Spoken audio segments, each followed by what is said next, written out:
As I started to understand myself and really begin to look at my life, I realized that I had been in submission non-consensually most of my life due to the very strict religion, strict culture, family dynamics, and inability for my family to understand neurodivergence. Welcome, tribe. I'm Mayah Rose. And I'm Gerald Rogers. We're about to embark on another mind-expanding episode where we dive deep into the realms of psychedelics, sex, and the superconscious.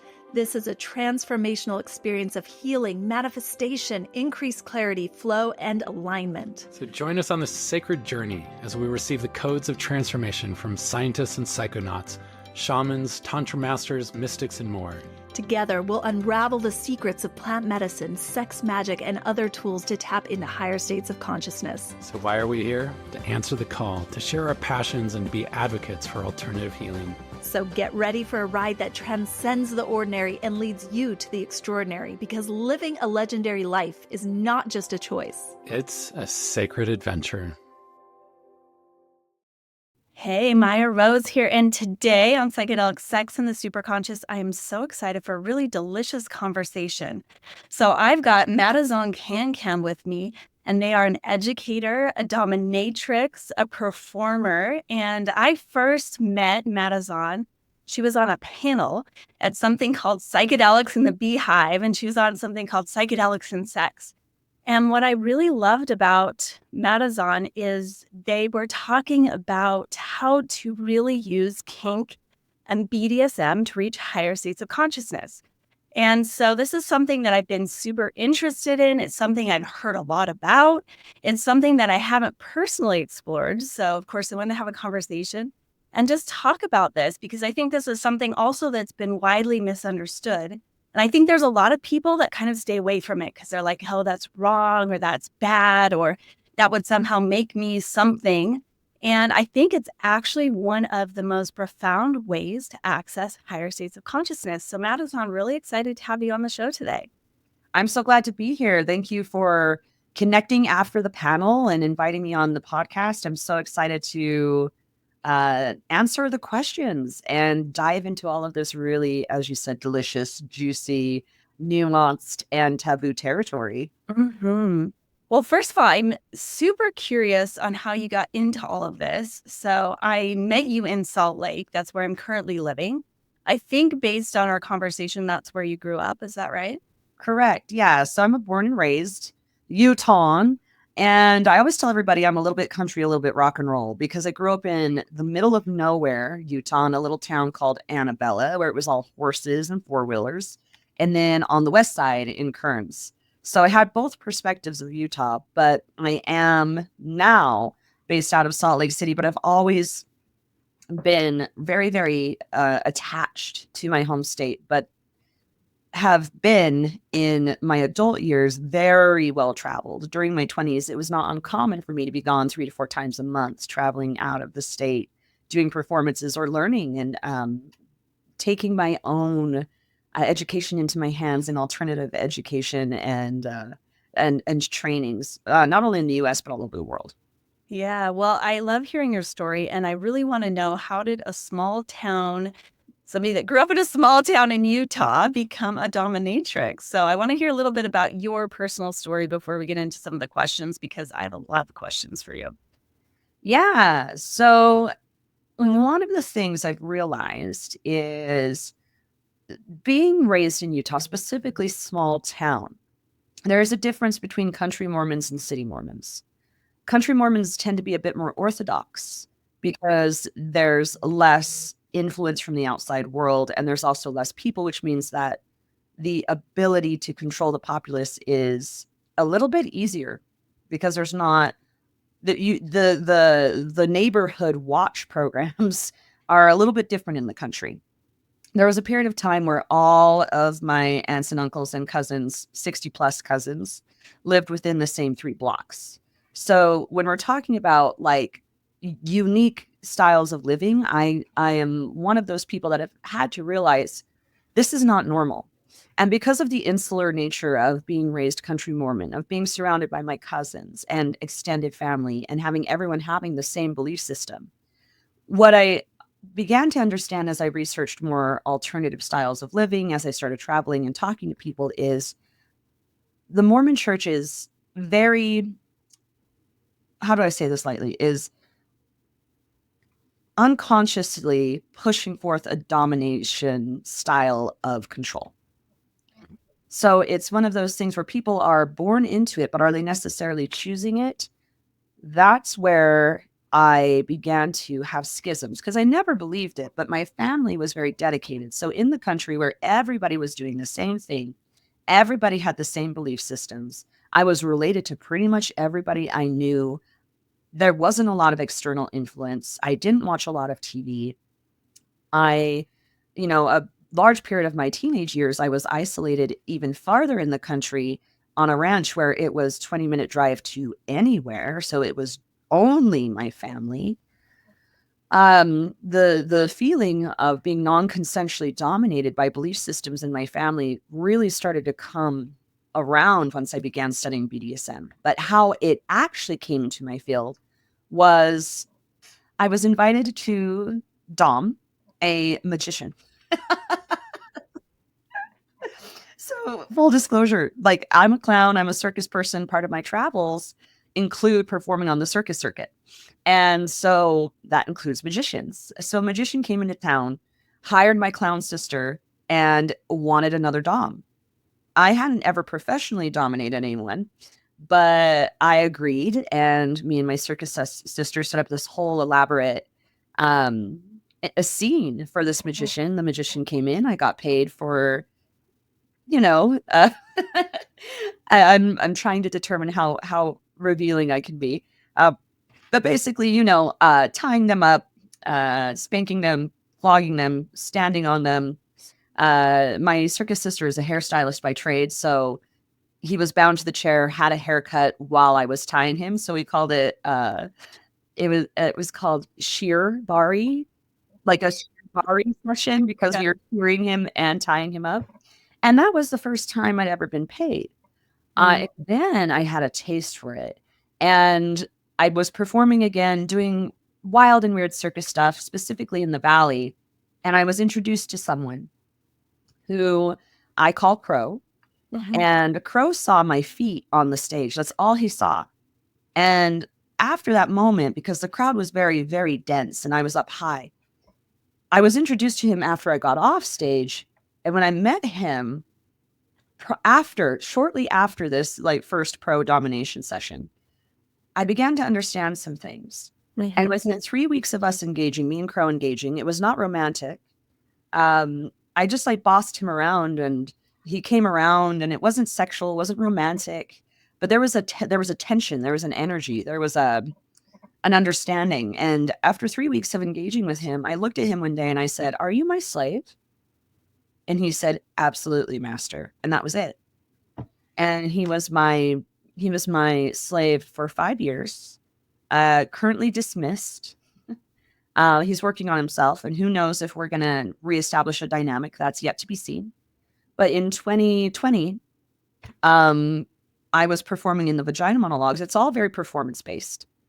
I was performing in the vagina monologues at Westminster, and there was a dom in the audience who had moved here from Portland. She saw me, and then she invited me into training.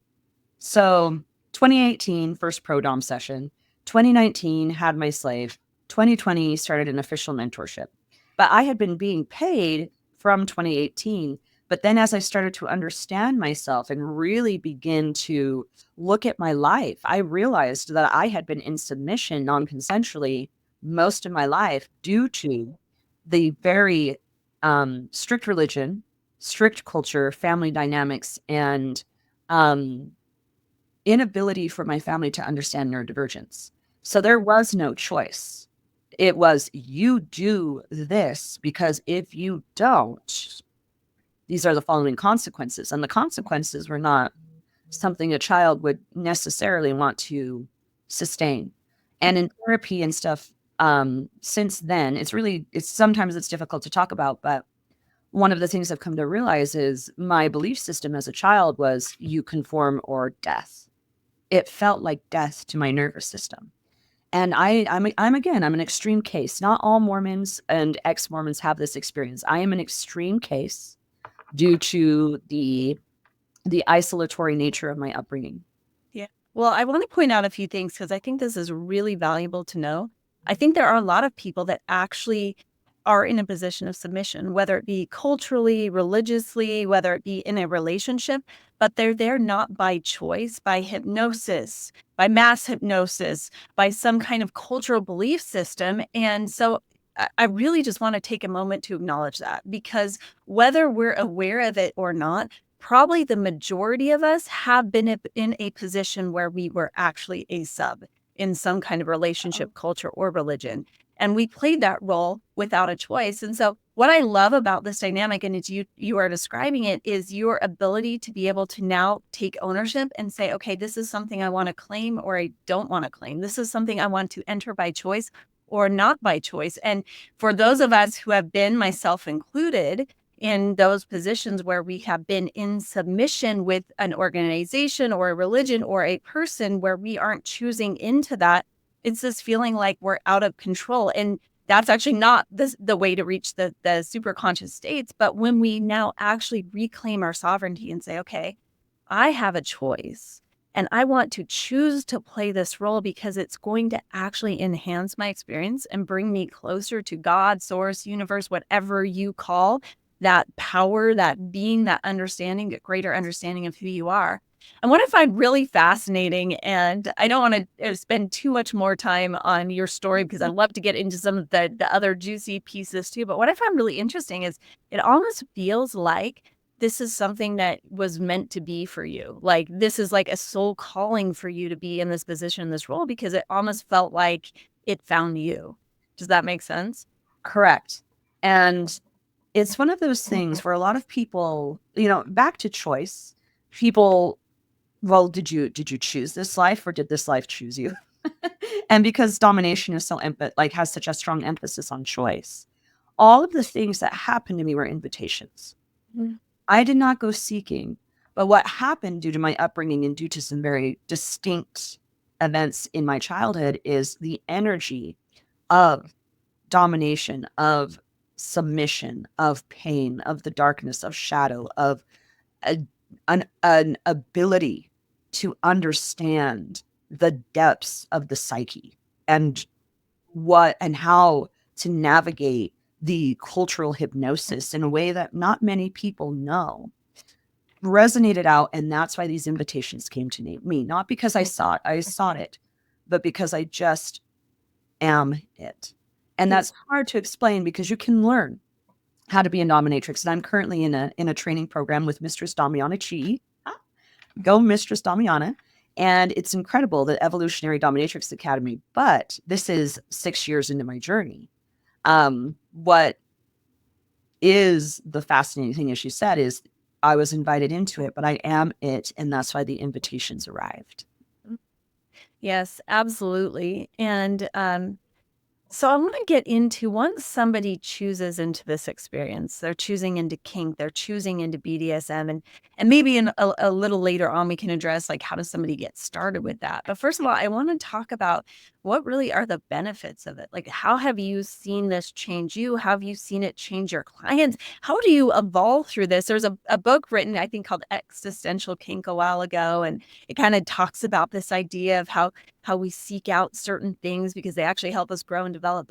But what does kink, what does BDSM do? What does being a dom and a sub or top and a bottom, what does it do to help somebody actually develop and grow and understand themselves better?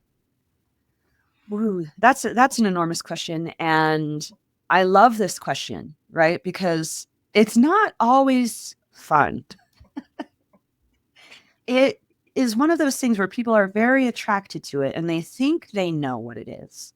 But then once you go into it and you actually face your own shadows, your own darkness, it can become incredibly intense.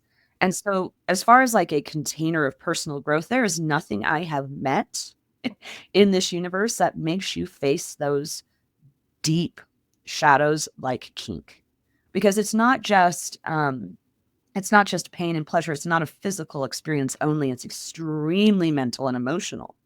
So when you step into it at first, the attraction can be to the leather, to the latex, to the power exchange. But what's actually happening on a fundamental level is you are shifting your consciousness every single time you step into dungeon space, and you're facing your fears. One of the things I always talk to my clients about before they even see me is asking them what they want, asking them what they're seeking. And that lets me know whether or not they're available for like the physical experience, or whether or not they're seeking a relationship or a dynamic or something more long term for personal transformation.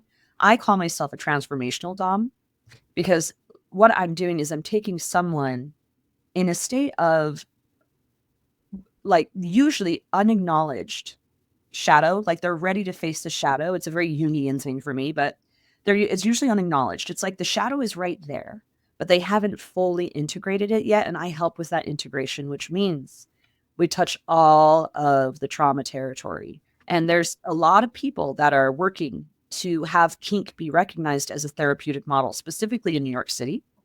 But I am not a therapist. There are claims that kink is therapeutic, and I agree with that. But what I really think its strong points is in personal transformation. Yeah, it's so interesting that you bring that up, because I had this experience that was really confronting for me. And it actually left me feeling like, is there something more that I need to dive into around this? So I have not explored kink a lot. In fact, I had an experience with somebody earlier on in my exploration phase that I think was trying to be a dom, but wasn't really, it didn't really make me feel safe. There wasn't contracts in place.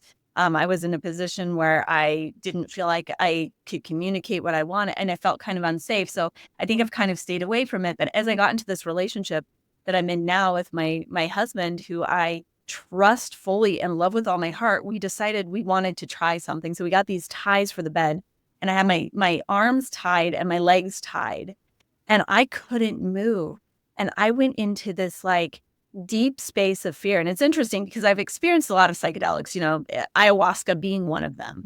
And in ayahuasca space, you're like, have this fear comes up because at least for me, it did, because I felt out of control, because I felt now that I had to face some of these shadow things. And what I learned with that was I just needed to surrender in. And once I did that, I got the lessons I needed. The experience was over. But I remember as I was tied to the bed, I all of a sudden had all these things come up from my childhood where I felt like I was out of control, where I felt like I couldn't make choices, where I felt like I was being captivated, captured or whatever.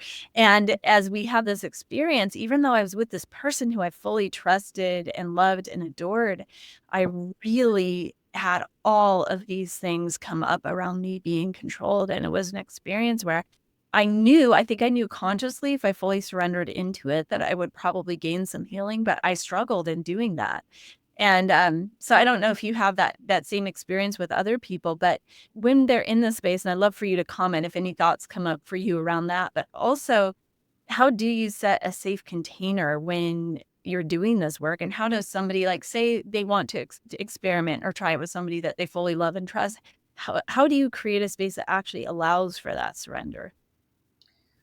This is such an important question. Thank you for that vulnerability in expressing your experiences, specifically with the childhood fears. That's a very, very common thing that comes up.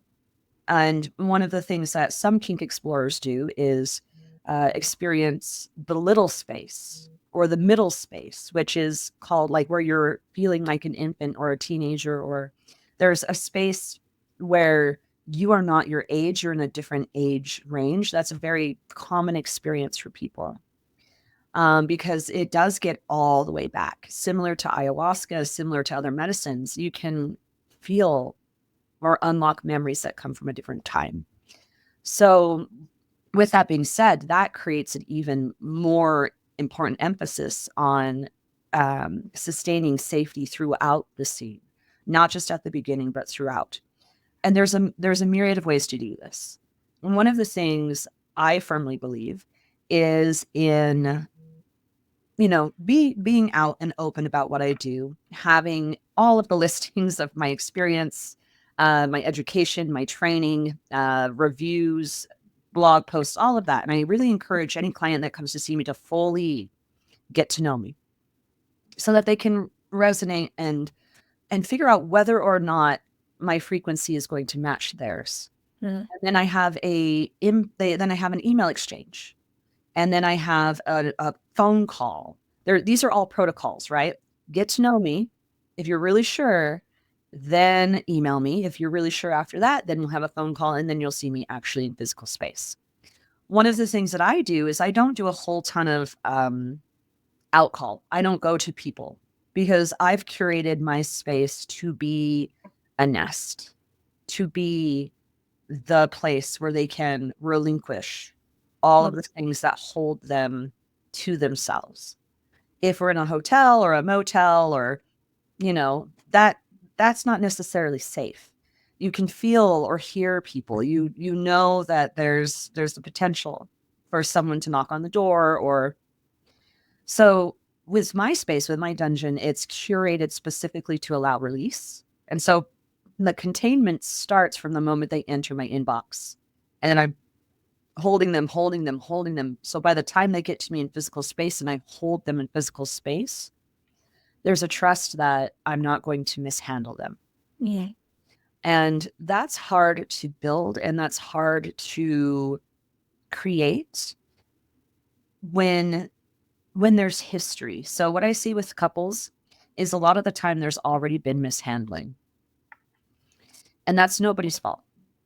We're just in a society that doesn't know how to hold people. We're in a holding crisis, right? People don't have secure homes. They don't have secure systems. The hospitals don't hold people. Like I just see this lack of sincere holding on a societal cultural level. And so when I work with couples, I have to rewire how they've been held by one another already, which means I have to do an intake form. I have to see them, talk to them, speak to them, get into the nuance of their relationship already so that they might trust each other here. But then their bodies do very specific things. And so when they're in space with me somatically, I'll create like the physical containment because I've been trained in how to hold people. And I'm a cuddler as well, a professional cuddler. That's another little attachment to my resume. But the thing about it is we have to relearn how to hold one another. So with couples, I have to dismantle the misholding or the mishandling. And then I have to reinstate a different kind of holding that they may most of the time have never experienced before. Well, I think this is also really interesting to bring up because I think a lot of times when people dive into BDSM and kink, and I would love to hear if you think this is correct or not, they don't understand how to hold the container, and it can actually do more harm than good. So I see it as a way, and again, this is not something you've talked to a lot of more people than I have, but where I have people come to me and they say, well, I want to experience kink because I want to experience what it's like to be a dom. I want to control somebody. Or they say, I want to experience kink because I want, to fully surrender into somebody's presence and see what that feels like. And I think there's some good intentions there, but I think if the container's not correctly set up and if people are getting into it with the wrong intentions, it can actually do more harm than good. I mean, it's the same thing with psychedelics, right? If you're having a psilocybin journey and you go in with all these stresses and fears and worries and anxieties, that psychedelic is just going to increase or enhance whatever your experience is in that moment. But when you go in with a very specific ask or intention, it can actually help. So can you speak to the intentionality of kink? And also, if there's anybody that's listening right now, myself included, I'm curious. I want to see, like, is this something that can actually help me dive deeper into some of the spiraling of traumas and help me access the superconscious? Like, how does somebody get started? What's the best thing for them to do? And how do they create a container that's really going to be conducive for healing and growth and not actually add to some of the past traumas? Well, this is an art form. That's one thing that needs to be recognized. is this is an art form, and it's a very intense form of play. It's up here in the field. Everybody wants to do it, but not everybody has the ability to do it in an ethical and safe way because they're not trained. They haven't read enough books. They haven't talked to dominatrices or learned the actual effects that can occur in the psyche and body after you're done with play. They're not familiar with subspace or top space. They're not familiar with like aftercare, all of these things, right? This is an art. This is a model. This is a way of life. This is a way of being.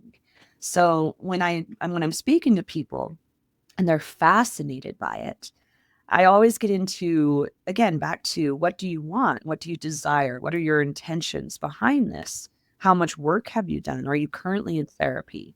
With clients in a more relationship style sense with me, I always do a triadic model with a therapist. So there's a therapist, there's me and the client. And I'm making sure that I'm checking in with the therapist to align their psychology with what I'm doing. Because I come from a more relational style of work, I don't want to just like have a one-off session and let them go off and integrate on their own. Now, does that happen? Every once in a while, but most of the time my retention is really good. And I have long-standing regular clients that work on an entire life revolution. Nice. So one of my first clients lives in New York and messaged me this is always a sign. If they message me a long email that's very specific and gets into their history without me even asking, they come with deference. They come with respect. It's not short and just like, please, mistress, can I see you? It's like, hello, I found you. I've been seeing you. I've been researching for you for a while. I've been thinking about this for a while.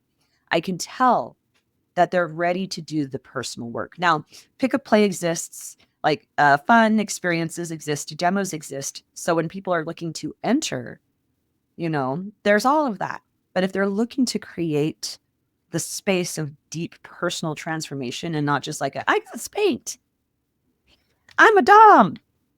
It's different, right? It's different when you take it as a lifestyle versus like this is a term that a lot of people use is it's not like for dominatrixes. There are the dynamics and there are the regulars. And then there's people that look at you as a service top or as a kink dispenser.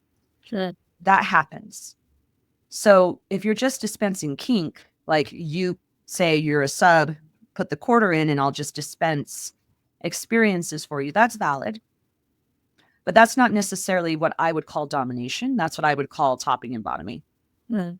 You do, Yeah, I do that.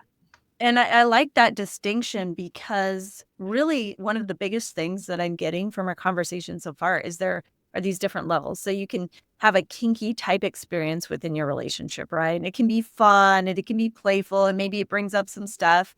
You can have like a top bottom, which you just described, which is I want an experience. Can you give me an experience, right?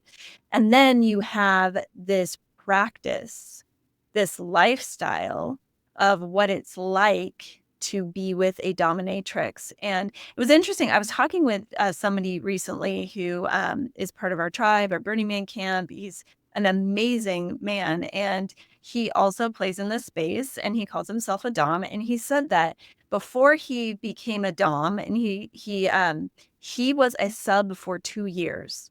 He said, in order for me to really understand what it was like, I had to go through that experience. And for him, this is a lifestyle choice. This is something he chose to fully immerse himself into as part of his healing journey and as part of his path on life. And so I think it's important to make these distinctions. It's important to say, well, there's kink, which is a playful thing you can experience with a partner or somebody that you're, having experience with. There's an actual ask for an experience where you can have the top and bottom. And then there's this, I'm going to engage. It's again, I just kind of keep comparing it to psychedelics, but it's like the difference between, hey, I'm going to take something and, go play versus wow, I am on this journey, I'm on this path, and I'm going to be committed to this process because this is what's going to actually help me evolve as a human being. And so I love that. And I actually didn't, coming into this podcast, I didn't realize. I was like, oh, is it different? But it is. And I just want to say thank you because I feel your dedication to your work. And also, again, back to this deep calling, I almost feel like there's some people that are called to be like shaman of different medicines. And it was like you are being called to really create and hold this container, and this container found you. And I love hearing that story about your client. And I would love to actually hear, is there a story or two you could share about how a client's life evolved or changed by immersing themselves in this? Absolutely. So, back to my client from New York, one of my favorites, one of my firsts. He firmly believed that his past drag mother, in the world of drag, in the world of queerness, we have chosen parents who give us the gift of drag or invite us into the club or teach us how to be the person we are meant to be. So his drag mother, he firmly believed his drag mother led him to me. And he disclosed this in his email. When we first started working together, he so nervous, so disembodied, so shaken. And he moved to New York to get away from Utah because he was like Mormon royalty, essentially. I can't get into it, but very high up in the church. And he came home to visit his family, but he knew he needed to do some extra healing. So he started working with me. Um, he had some extreme PTSD, complex PTSD. He was military, did some very intense work in Africa. There's a lot to it. He had an extreme case of post-traumatic stress disorder for numerous reasons: the religion, the military, his life, right?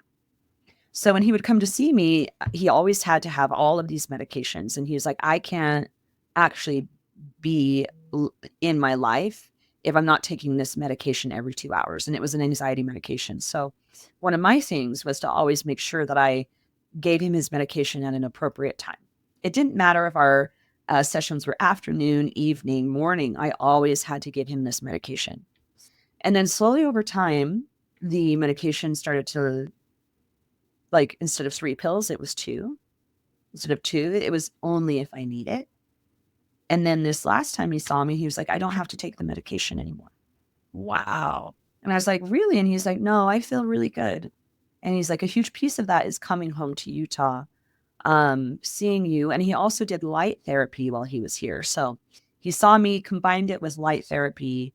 He no longer has to be on any meds at all. Wow. Well, that's such a powerful testimonial to the power of really what BDSM and kink can do. And one of the things that you said on the panel too, I'm curious because you also alluded to ADD or ADHD, and that kink and BDSM can actually really help you be fully present in your body. And I'm just connecting in my mind right now. I'm assuming that's probably what happened with the PTSD or at the anxiety, is that at least I've struggled with anxiety in the past, diagnosed with OCD when I was younger. And what I noticed was it was hard for me to be in my body. But as I did more embodied practices, some of that anxiety went away. So I'm curious to see what your thoughts are in this and if you could address that, because uh, is there something with kink and BDSM and you being a dominatrix that helps people find their way back into their bodies in a way that makes them feel safe to live in this present body without medication or without as much medication? And I used to be in my past very anti-medication, but I know that there are times where you need it in your life. I still don't particularly enjoy it or, support it as like a model of health. But I think that at certain points in people's lives, it's necessary. So I don't want to come off as like a anti-medication, right? Miracle, like domination is a miracle. I don't, you know, I think it's magic, but I don't want anyone to feel like I'm shaming medication in any way due to that story. I do know, however, that with the embodiment piece of BDSM, it does attract a lot of neurodivergent people, a lot of people that suffer from ADHD or people that are diagnosed autistic, right?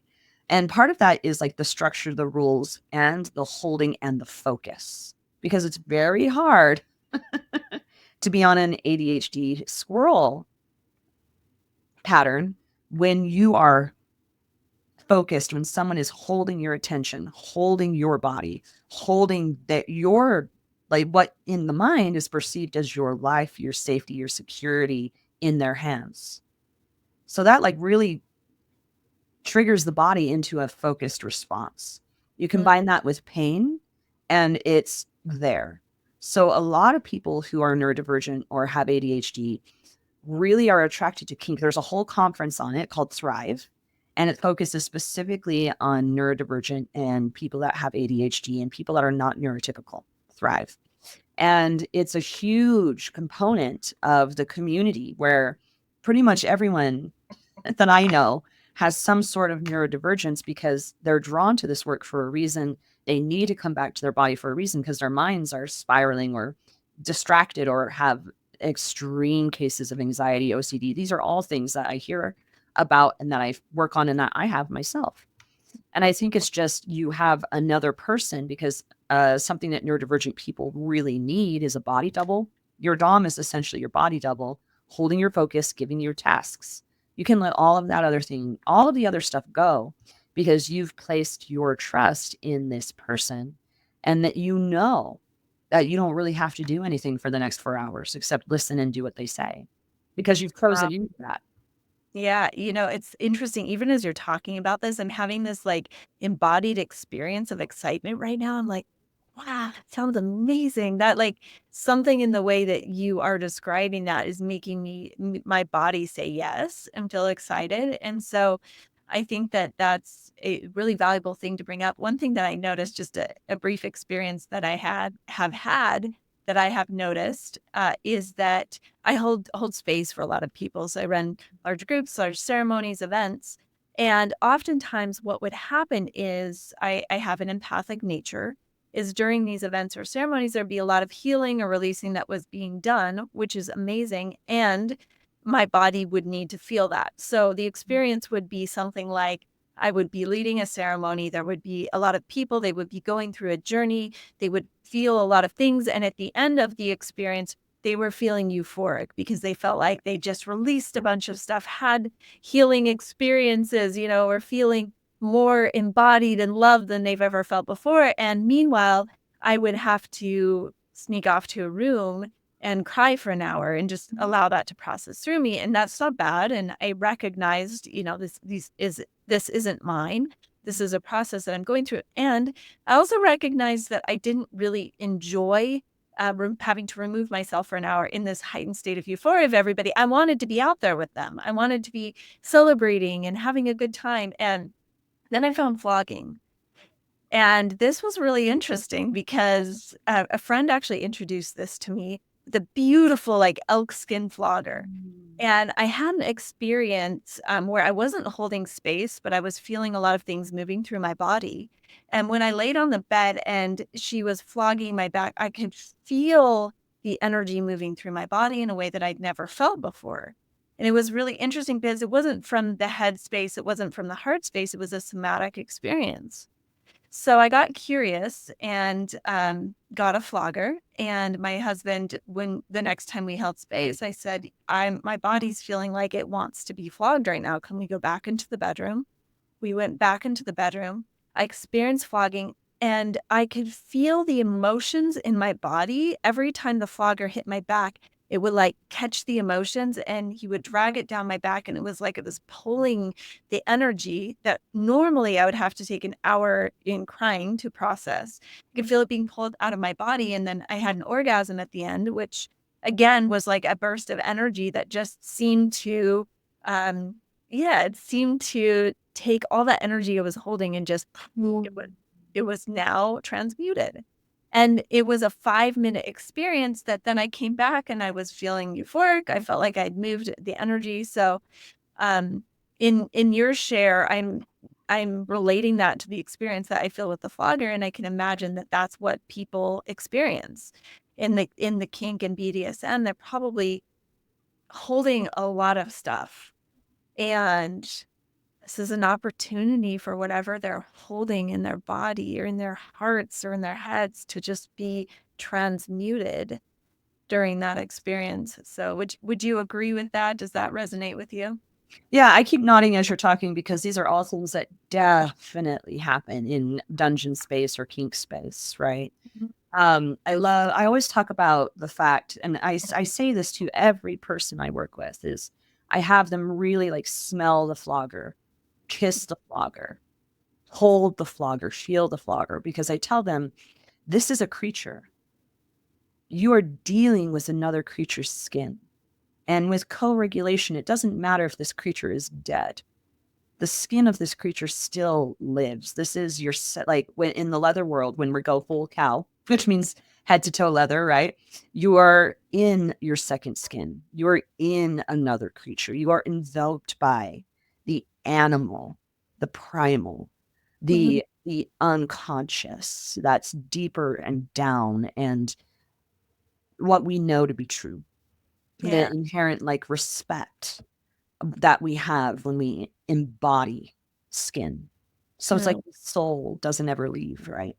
So when the floggers are grabbing and bringing all of those things out, as you say, the emotions, the energies, they're transmuting. It's actually like this beautiful devotional to the ephemeral nature of the soul, right? Where Mm. it's like we can't see it, but we can feel it. We know these tools to be sacred tools, not only because of how they make us feel, but because of the inherent uh, knowledge that some other thing inhabited the skin. And it never leaves. And so that's why, like in the culture, the idea of gifting leather, huge. My first flogger was gifted by an old bull dyke. Okay, when I say bull dyke, I mean like big woman, brutalistic woman. And when she was moving through a really intense period of her life, she gave me a flogger and gave me a vest. And gifted leather is a big deal Mm. because it has the energy of all the people it's touched. Yeah. It never leaves. And I can feel a huge difference between, I think, I don't know, got a cheap plastic flogger or something. Somebody gave me one and and it was like, no, this is not like it. You're exactly right. The feeling of the leather somehow and the respect for the animal, it's just a different experience. So yeah, well, I just want to say over our conversation, I have gained such a deeper respect for kink, for BDSM, for you as a Dom and what you are bringing to and really helping people be able to work through and evolve. And I'm just deeply honored that you would take the time to spend with us today. I've just got a couple of more questions for you. And the first one is I just want to lightly touch on this because I would love for you to share. Will you please share your philosophy on psychedelics and BDSM or kink? Because since this podcast is called Psychedelic Sex and the Superconscious, I feel like it would be important to address how you feel about this. And we've talked about it. I feel the same way. So I totally endorse what you're about to say, but would love for you to address that. So I love that you met me on this panel of sex and psychedelics, especially because they had on the screen BDSM expert, which I laughed at because I always say no, I don't claim expert status at all ever. It's a practice. I am a BDSM practitioner. There is no expert for me in my perspective. So when when we're talking about psychedelics and kink, do people mix the two all the time? All the time they mix the two. For me as a practitioner, for someone who does this work all the time, who has dedicated their life to this work, I do not mix the two. It's not something I would encourage because I believe kink is its own psychedelic. It creates conscious states that bring forward all of the things we've hidden, similar to mycelium, similar to, ayahuasca or combo. There are things that come out when we are in a kink space. So for me, I keep them separate. But what I love about psychedelics is they're such a wonderful integration tool. So if you've had a very intense kink experience, have some time, leave some time so you can move through your sub drop, because you will experience a drop from that psychedelic high that you've had in kink space. And after the drop, when you've come back to stasis, there are psychedelics and tools that you can use to integrate those experiences. And that was on my own journey. Is I'm really trying to think if I've mixed, and, because I've been doing this a long time and I've had lovers that I've done, mushrooms with or have experienced psychedelic states with, but I keep the two separate. And I've spent a long time thinking if I've ever truly mixed the two, and I don't think I ever have. I think I've always kept them very distinct, even before I became a pro. So what I've done though is used psychedelics to integrate the kinky experiences. And that's what my practice has been for a few years. So really started working full time in 2020. And then in 2022 to 2023, I went through a bunch of medicinal psychedelic journeys with combo and Aya and mushroom, very, very deep mushroom journeys. And during that time, I never mixed kink and psychedelics, but I was doing kink for my personal life and my career, um, integrated. And so now in 2024, I don't really do any medicine right now because I'm still integrating all of those experiences, and I'm feeling really, really solid, really grounded, and really on my path. And so as I'm guiding people, I just advise them to keep the two journeys separate and use them as separate tools that can inform each other, but not at the same time, because in the shadows, it can get really intoxicating. There can be addictive tendencies or a circumventing of boundaries, um, because the medicine can get a bit squirrely on both ends.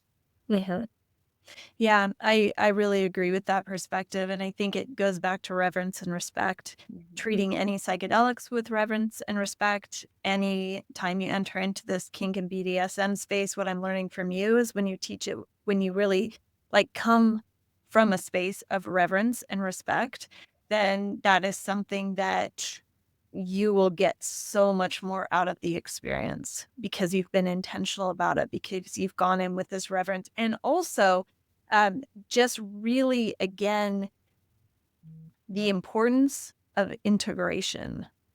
So really want to emphasize the importance of integration, because anytime there's an experience where you're feeling vulnerable, where there's something that you are needing to surrender into, there's going to be things that come up, and it can be really easy to spiritually bypass and be like, oh, no, that's okay. Or to write it off as something that I don't know what happened, but it's not a big deal.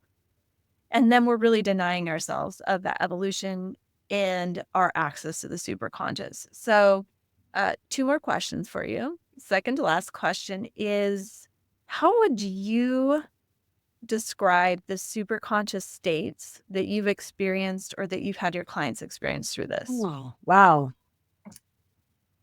Yeah. Um, that's that's a question. It's a heightened feeling, right? Especially when it comes to inflicting pain or playing with people in their different age ranges, because there has been regression that has occurred. And I see my client and I'm like, you feel like you're 8 right now. How old are you right now? And they're like, I'm young. And I'm like, cool. And I'll change the nature of my session based off of whether or not they're regressing. Because it does happen. Sometimes they want to specifically play in that space, and sometimes it just occurs. And I can navigate both of those things as they occur and monitor and change. But that's an energy. It's an actual physical feeling of regression. And then mentally they start to talk in a different way as well. So when we're talking about role play and talking about taking on the idea of authoritarian figure versus submissive, it actually happens. So they feel like it's really happening. That's why when you're in the kinky space, if the consent model that happens before and the negotiations that happen before and the intentions that happen before are so critical, because when you're in that space, it feels real. You are a mermaid. You are a butterfly. You are a prisoner. You are eight. You are an animal. You are a dog. You are a horse. And that beingness, that full beingness of that experience is the superconscious, is something beyond the realm of reality.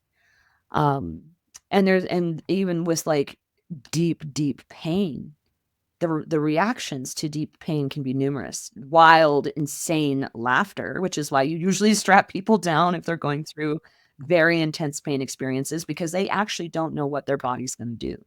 There's a lot of like convulsing that can happen when energy's moving through a person. And it's not a seizure, but it's very like there's like these moments where their bodies are literally jumping with the amount of energy that's passing through them. Laughter, tears, silence, sleep, all of these things occur in space. I've had clients go into animal space only to pass out. Not like, like not knockout, but be like, no, I can, and they can finally sleep. And they tell me I haven't slept that well or dreamed in a very, very long time, sometimes years. And I don't keep them there for very long, but when they do enter a dream state or they fall asleep, it's about 10 minutes. And I wake them up and they've been gone for a very, very long time. Yeah. Wow, that's such a beautiful description. And that leads me into my last questions. I know after this conversation that we've had today, I'm definitely interested in exploring more of what that world might hold for me. And I know there's probably a wide range of things available and that you offer, because obviously you have these experiences where somebody enters into a contract with you. You're like the dom, they're the sub. There's probably other things that you offer, I'm imagining, that might be a little bit, that space where somebody's just wanting to explore and just wanting to see. So I'm curious, you personally, could you let us know how we can find out more about this, how I can find out more about this? What is the path that I would pursue to be able to understand more about this and what you do? I would say that there's numerous paths and you have to decide which one works for you. There's a lot of misinformation and there's also a lot of not fully informed practitioners. I have been trying to re-navigate my language, and instead of saying like dangerous practitioners, just I'm saying ill-informed, because I don't want to believe that their intentions are dangerous, but the after effects they very much are.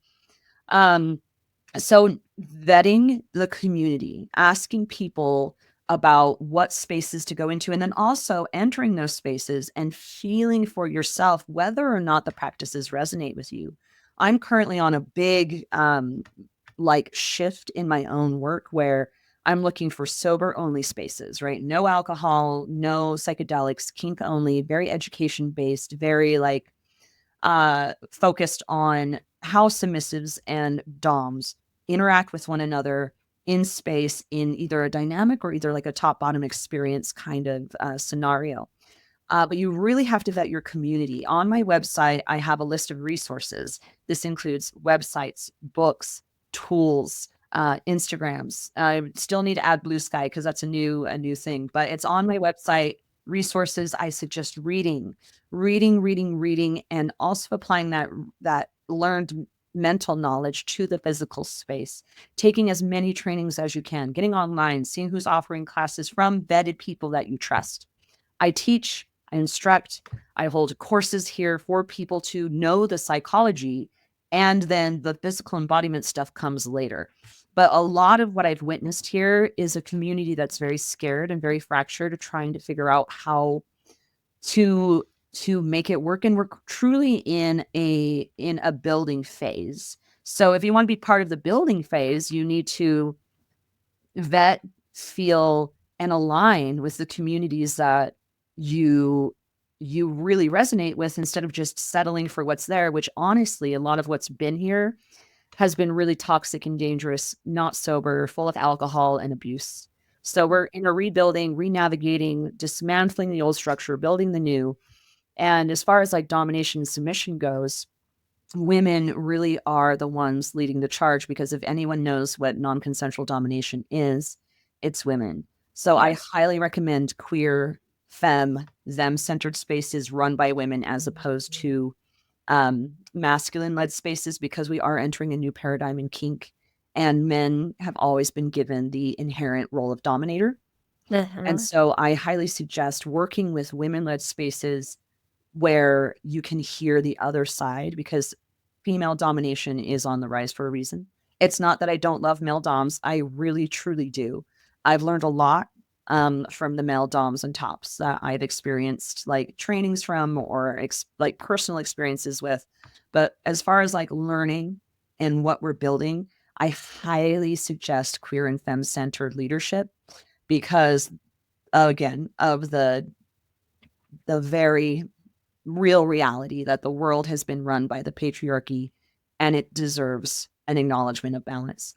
And a lot of the kink initiatives right now are focused specifically in Utah on having them and femme-centered leadership. Well, amen to all of that. It's recreating this dynamic and really reclaiming the balance of this world. So I really felt that. And I want to say one more thing. And it's not that we don't want male tops. That's not it. Yeah. But Yeah. it's that the male tops themselves should learn from thems, femmes, and queers. Yes, thank you for that. Okay, I would love for you to share your website so that anybody that's listening can go and find out more about you and what you are all about. So, love for you to share that here, and then we'll also have that in the show notes. So I talk and I'm on panels as Madazon Can-Can. I love that. My dominatrix name is Mix Novatrix. That's MX, the moniker for queerness, not Miss, not Mr. Novatrix, Nova, Novatrix. But my website is www.exmormondom.com. And if you type in Utah Dominatrix into Google, I am the second one, Confessions of an Ex-Mormon Dom. You'll see me, you'll see my resources, you'll see my class offerings, all of those different kinds of things. I'm very accessible. I have a Blue Sky. I have an Instagram, all under Mixed Novatrix. And Madazon Can-Can is a lovely persona of mine as well. So if you're looking for other sex-positive education, embodiment, dance, queerness, activism, speaking, all of that is under Madazon Can-Can. And I've braided all of my personalities together. So you'll find me. I love that. Well, thank you so much. This has been a true pleasure. I've definitely gained a greater respect and understanding, and also curiosity about the BDSM and Dom world. So really would highly encourage anybody that's listening right now. It really is an intuitive thing. If you feel that intuitive spark, if there's something in this conversation today that really stood out to you, maybe you got, like I did, that kind of like full body, like, oh, I'm kind of excited about this. I feel like there's something in this for me. Just highly encourage you to explore that and check out the website that we just shared. So thank you so much, and we'll see you next time. Thank you, legendary explorers, for joining us on this cosmic journey today. Your curiosity fuels our exploration of psychedelics, sex, and the superconscious. If you're hungry for more, dive into our website and connect with us on social media. All the links are in the show notes. And stay tuned for our next mind-expanding episode. We can't wait to talk to you again in our next adventure. Until then, remember, this is your life. So, make it legendary.